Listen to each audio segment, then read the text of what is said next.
ښځه به لګېده او د خپل خاوند د بټوې نه چې دی روپۍ یې پټولې، نو خاوند ولګېد او د خپله ښځه چې دی دا د دنیا نه رخصت کړله.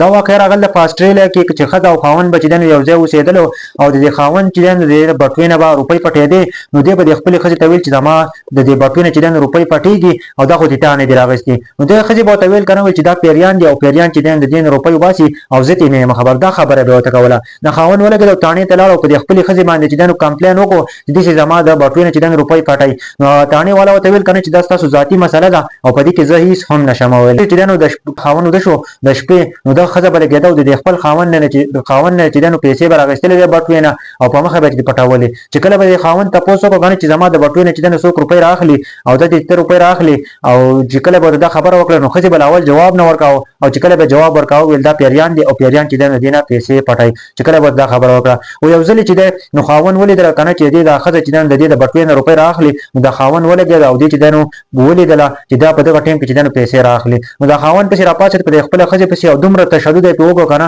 چې دا خاوند ولګېد او د خپله ښځې چې دی د دنیا نه رخصت کړله. چې کله یې پکې د دنیا نه رخصت کړله نو پولیس راغلل او که نه چې دا کس چې دی نو ګرفتار کړلو. کله چې دا کس ګرفتار کړو دا کس ورته دا خبره وکړله وایي تقریبا د 3 کالو نه چې دی زما دا ښځه چې دی زما نه پیسې پټوي، او چې کله ورته زه ووایم که نه چې ته زما د بټوې نه پیسې رااخلې، وایي زما دا ښځه ما ته وایي که نه چې دا پیریان پټوي. نو وایي 3 کالو نه چې دی دا قصه شروع وه، نو خاوند ولګېد او د خپله ښځه چې دی پسې د دنیا نه رخصت کړله چې ته پسې هم د دنیا نه رخصت شوله، ځکه چې تا زما د بټوې نه روپۍ راغېستلې، ته زما ښځه وې او تا چې دی نو ما ته بیا هم دروغ ویلو. ملګرو دا واقع په اسټرالیا کې راغلی. یار تاسو به حیران شئ چې ښځه د خپل خاوند سره داسې دوکه کوي، نو خاوند ورسره هم داسې کار وکړو چې تاسو سوچ هم نشئ کولی.